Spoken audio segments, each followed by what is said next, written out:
उपासक ये बात ध्यान रख ले कि ये जो कृपा हुई है ये सर्वोपरि कृपा हुई है। तुम्हें अपने मार्ग से इधर उधर ताकने की जरूरत नहीं है। इस मार्ग में कृपा प्रधान है। हम अनाधिकारियों पर पहले ही कृपा हुई है। हमारे कोई सद्गुण, कोई निकुंज उपासना, कोई राधा प्रेम किंचित मात्र नहीं था, तब हम पे कृपा हुई है। अब तो अपने चरण शरण में, अब तो अपने घर में, अब तो अपनी प्रेम पंक्ति में हमें बैठाल दिया गया है। अब हमें चिंता नहीं करनी, अब हमें चिंतन करना है।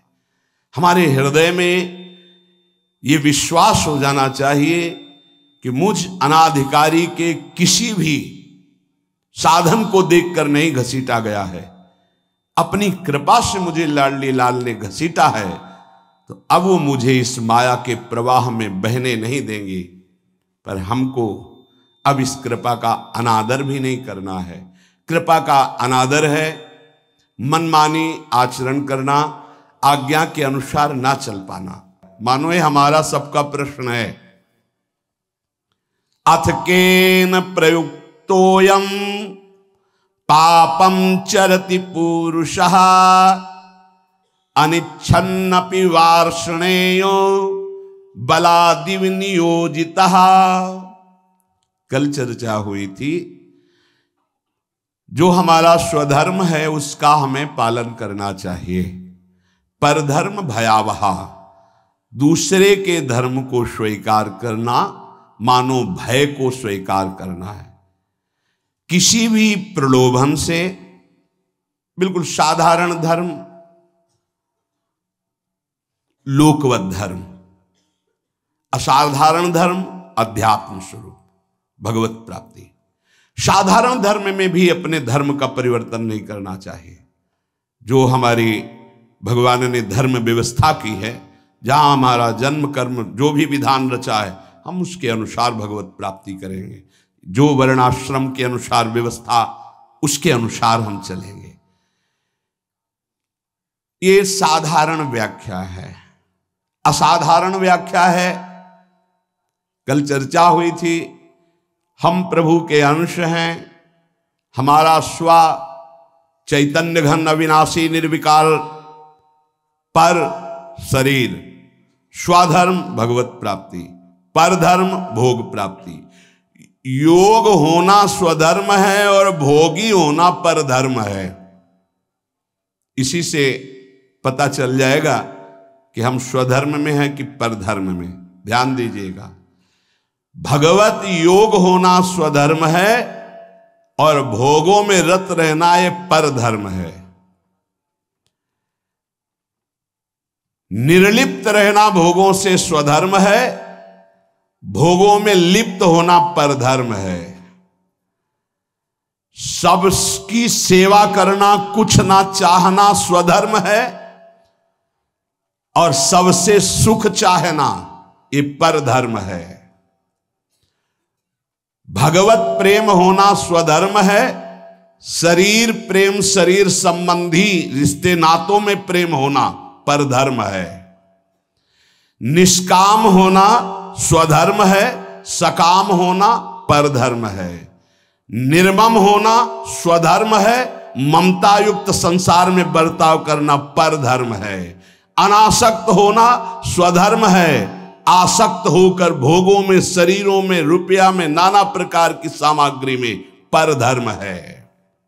तात्पर्य, प्रकृति के संबंध को स्वीकार करके जो कुछ हो रहा है वो सब परधर्म है। परमात्मा के संबंध को स्वीकार करके जो कुछ है वो स्वधर्म है। क्या सुंदर स्वधर्म की व्याख्या है। स्वधर्म चिन्मय, चिदानंदमय, अविनाशी है। परधर्म जड़ धर्म है, परिवर्तनशील है, नाशवान है। प्रभु का अंश स्व, प्रकृति का अंश शरीर। स्वधर्म प्रभु से जुड़ना स्वधर्म, शरीर से, संसार से जुड़ना परधर्म। शरीर संसार के भोगों की इच्छा परधर्म, भगवत प्राप्ति की इच्छा स्वधर्म। चेतन स्वधर्म, जड़ परधर्म, परमात्मा स्वधर्म, प्रकृति परधर्म। बहुत सुंदर, इससे सुंदर व्याख्या स्वधर्म और परधर्म की मिलना कठिन है। परिवर्तनशील परधर्म, एक रस स्वधर्म। दो प्रकार की इच्छाएं होती हैं, एक भगवान की प्राप्ति की इच्छा, एक संसार की प्राप्ति की इच्छा। भगवान की प्राप्ति की इच्छा स्वधर्म है, इच्छा करना चाहिए। संसार की प्राप्ति की इच्छा परधर्म है, भयावह है, भय प्रदान करेगी, दुख प्रदान करेगी। कहीं कुधर्म को, अधर्म को, परधर्म को स्वधर्म मत मान लेना। दूसरे का अनिष्ट भाव, कूटनीति आप अपने धर्म में इसे कुधर्म बना रहे हैं, ये स्वधर्म नहीं हो सकता। हमारे यहां देवता देवियों की, पशु की बलि चढ़ा रहे कि हमारे इष्ट कुल से चला आ रहा है, और प्रसाद में बोले ये स्वधर्म नहीं है, अधर्म है। स्पष्ट यज्ञ में आराध्य देव के सामने प्रसन्नता, संकल्प पूर्ति में जो पशुओं की बलि है, कैसा भाव है इसमें? तो कोई बड़ी बहादुरी है? बोले भले पशुओं को लाके काट दिया और कि इससे अंबा प्रसन्न हो जाएंगी। अरे मां है वो, उसकी भी मां है। जगदम्बा शब्द किसे सार्थक होगा? जगदम्बा शब्द कैसे सार्थक होगा? वो सब चराचर जगत की मां है। मां अपने बच्चे को काट करके ये देखकर सुखी हो जाएगी? नहीं। अगर सुखी होती तो जड़ भरत जी को जब काटा जा रहा था तो अंबा जी काहे को विचलित हो गई? मूर्ति फाड़ के प्रकट हुए, काट के फेंक दिया सब अपने आराधना करने वालों को। यह स्पष्ट यहां आज्ञा है, किसी भी जीव को कष्ट देकर के, बलि आदि देकर कि हमारा स्वधर्म है, बोले यह अधर्म है, स्वधर्म नहीं। दूसरे का अनिष्ट भाव, कूटनीति, दुख देना, नाना प्रकार के जाल में फंसाकर दूसरे को दुख देना, बोले ये कुधर्म है। मनमानी आचरण, शास्त्र विरुद्ध आचरण अधर्म है। और अपने लिए जो निषिद्ध निषेध करता है शास्त्र, दूसरे वर्ण आश्रम, दूसरे धर्म मार्ग का नहीं, ये परधर्म है। कुधर्म, अधर्म, परधर्म का त्याग करके स्वधर्म में चले तो उसका परम कल्याण हो जाता है। तो अर्जुन ने कहा, महाराज इच्छा नहीं है कि हम पाप करें, पर हमसे पाप हो जाता है। ये अर्जुन जी का प्रश्न नहीं, ये तो भगवान कृपा करके अर्जुन जी के हृदय से प्रश्न करवा रहे हमारे लिए। जैसे कई लोग प्रश्न करना तो नहीं चाहता पर पाप हो जाता है, पाप करते हैं। चाहते नहीं पर पुनः पता नहीं, ऐसा लगता है कि कोई हमारे ऊपर सवार हो गया, हमसे करवा लिया। अथ केन प्रयुक्तोयम पापम चरति पुरुषः अनिच्छन्नपि वार्ष्णे बलादिव नियोजिता।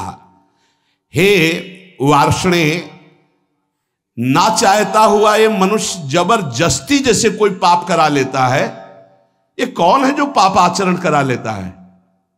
बहुत समझने का विषय है। जो थोड़ा विचारवान पुरुष है, पाप से डरना चाहिए, ये बहुत कष्टप्रद होता है। वो पाप नहीं करना चाहते, अनिच्छिन्न, उनकी इच्छा नहीं कि हमसे कोई ऐसा पाप बने, पर पाप कर्म कर बैठते। ये है कौन जो पाप करा देता है? इच्छा तो नहीं है ना। लोग कहते हैं मेरी इच्छा नहीं थी, फिर पाप कैसे हो गया? तो हम मानते हैं कि आप विचारशील हैं, पाप नहीं करना चाहते, पर भीतर जो पाप कराने की इच्छा है उसको तुमने देखा? क्या है पाप? भोग भोग करके सुखी होने की इच्छा। भोग भोग करके सुखी होने की इच्छा, इसको तुमने नहीं देखा? यही पाप कराती है। भोगों में सुख है। ये जो तुम्हारे अंदर बैठा हुआ यही पाप करा रहा है। नहीं, दुख वाला भला आचरण करके दिखाओ कि इसका परिणाम जो है वर्तमान में भी दुखद और भविष्य में भी दुखद, आप बिल्कुल कदम नहीं रखेंगे। आपकी सुख बुद्धि होती है। अभी हम छीना झपटी करके चोरी कर ली चैन की, मोबाइल की, 10-20 हजार मिल जाएंगे, उससे अच्छा भोग होगा। चोरी, हिंसा, व्यभिचार, जुआ, जो भी निषिद्ध कार्य होते हैं, अंदर से सुख की लालसा होती है। अनिच्छिन्न केवल उसका ये कहने का है कि वैसे मेरी पाप करने की तो इच्छा नहीं थी, लेकिन भोग सुख की इच्छा ही पाप का मूल है। बलाद्यु नियोजितः, अर्जुन जी कह रहे हैं फिर ये बलात् मुझसे कौन पाप करवा लेता है, मेरी इच्छा तो पाप करने की नहीं। ये संसार में सुख है, भोगों में सुख है, अंदर जिसके ये बैठा है वो पाप किए बिना रह नहीं सकता। जैसे दुर्योधन भगवान को कह रहा है कि जानामि धर्मम न च मे प्रवृत्तिर, जानाम्य धर्मम न च मे निवृत्ति, केनापि देवेन हृदय स्थितेन यथा नियुक्तोस्मि तथा करोमि। केशव, मैं धर्म को जानता हूं पर उसमें मेरी प्रवृत्ति नहीं है। मैं अधर्म को भी जानता हूं पर उससे मेरी निवृत्ति नहीं है। ऐसा लगता है कोई देवता मेरे हृदय में बैठकर करवा रहा है, क्योंकि मैं धर्म जानता हूं। वो देवता है सांसारिक सुख भोग की प्रबल इच्छा, और कोई देवता नहीं। दुर्योधन ने जिसे देवता कहा यही काम है, यही भोग इच्छा है। मनुष्य विचार पूर्वक जब तक इस भोग इच्छा का त्याग नहीं करेगा तो वो नहीं चाहता कि पाप हो, पर उससे बलात् पाप होंगे भोग इच्छा से। इस भोग में सुख है। केन प्रयुक्तोयम पापम चरति अनिच्छ, कौन है जो इच्छा ना होने पर भी जबरदस्ती पाप करा रहा है। श्री भगवान कह रहे काम एष क्रोध एष रजो गुण समुद्भवः महासनो महापाप्मा विद्धेनमिहि वैरिणम। अर्जुन, ये रजोगुण से उत्पन्न हुआ काम, यही पाप का मुख्य कारण है। भोगों में सुख है, काम। अब देखो आज की हमारी समाज की धारा किधर बहती जा रही। ये जो बच्चे परस्पर मित्रता, boyfriend girlfriend, live in relation, ये जो आज के नई पीढ़ी में ये रोग लग गया है और इसे स्वीकृति भी है, नाश की तरफ हमारी समाज की वृत्ति जा रही है। जहां संयम, जितेंद्रियता, ब्रह्मचर्य, परम पवित्र शरीर, फिर पाणि ग्रहण और आदि आदि आदि, वहां कोई धर्म शास्त्र का भय नहीं, कोई गुरुजनों का भय नहीं, कोई भगवान का भय नहीं। शास्त्र हमारा प्रधान कानून है। वेद, पुराण, पौराणिक, ब्रह्म ऋषि, ये हमारे परम कल्याण के लिए जो सूत्र बोले, ये अगर हम वैदिक सिद्धांत, शास्त्र सिद्धांत, गुरुजनों की वाणी की वृत्तियों को नहीं पहचानेंगे, नहीं सुनेंगे, नहीं समझेंगे, तो हमारी वृत्तियां हमारा नाश कर देंगी। कौन है जो ये पाप करा रहा है? तो भगवान कह रहे हैं रजोगुण से उत्पन्न हुआ ये काम, ये काम ही पाप का मुख्य कारण है। और यही क्रोध रूप में परिणित हो जाता है। बहुत खाने वाला महापापी, ये बैरी बहुत ही नाश करता है। इस विषय में सबसे बड़ा दुश्मन ये काम है। ये रजोगुण से उत्पन्न हुआ है। ये राग से काम उत्पन्न होता है। बहुत बहुत इसको सीमा में किया गया है। भगवान ने आगे वर्णन किया है कि धर्मयुक्त काम मैं हूं। भगवान धर्मयुक्त काम मैं हूं। पाणिग्रहण संस्कार करके घर गृहस्थी में संतानोत्पत्ति के लिए जो चेष्टा है काम चेष्टा, वो धर्म में बांधकर निर्विकार होने के लिए है, उसे बेविचारी बनाने के लिए नहीं है कि एक सीमा में बंद करके एक ऐसे शास्त्रीय पद्धति के अनुसार चलने से निष्कामता आ जाए। किसी धर्मपूर्वक एक को स्वीकार करके जब तो घृणा हो जाएगी। आप देख लेना, ये जब से मोबाइल आया और इसके दूषण वृत्तियों को स्वीकार के, तो हमारी नई पीढ़ी बहुत हानि को प्राप्त हो गई। जो नए सिद्धांत अन्य जनों के आए, अन्य प्रांतों के देशों के, वो बहुत हानिकारक हो गए। ये भारत है, ये धर्म देश है। शांति प्राप्त करने के लिए विदेशी जन भी हमारे धर्म गुरुओं की शरण होते हैं, हमारे देश के सिद्धांत, धार्मिक सिद्धांत को स्वीकार करते हैं। देख लीजिए, धोती, चोटी, माला वो धारण करते हैं और उनका उतरेल हम धारण करते हैं। फटे यहां से पैंट, जांग दिख रहे, अरे सिल लो भाई। बोले नहीं, वो बड़े आदमी का फैशन है। अरे वाह भाई, गांव में तो अगर कहीं फट जाता था तो कहते तुम्हारा कपड़ा फटा, सिल लो भाई। तो चलो गरीब आदमी वो सिल लेता था, आज बड़े आदमी होके फाड़ के घूमते हैं। नहीं, यहाँ से एक दो बार तो हमने भी पूछा, तो फिर इन लोगों ने बताया टोकना नहीं। क्यों? बोले ये फैशन है। तो हमें लगा कि अच्छा, हम तो कहने वाले थे भैया तुम्हें पता है तुम्हारा पैंट फट गया है। अरे शरीर ढकने के लिए वस्त्र है, वस्त्रों का प्रयोग। यहां फटा, यहां फट, जितना फटा उतना बड़ा आदमी। तब तो हमें लगता है कि ये तो बहुत मतलब विचित्र कोटि की बुद्धि है। कपड़े पहने जाते हैं तन ढकने के लिए, फट गए तो सिल लिए जाते हैं। बोले जितना फटा उतना महंगा।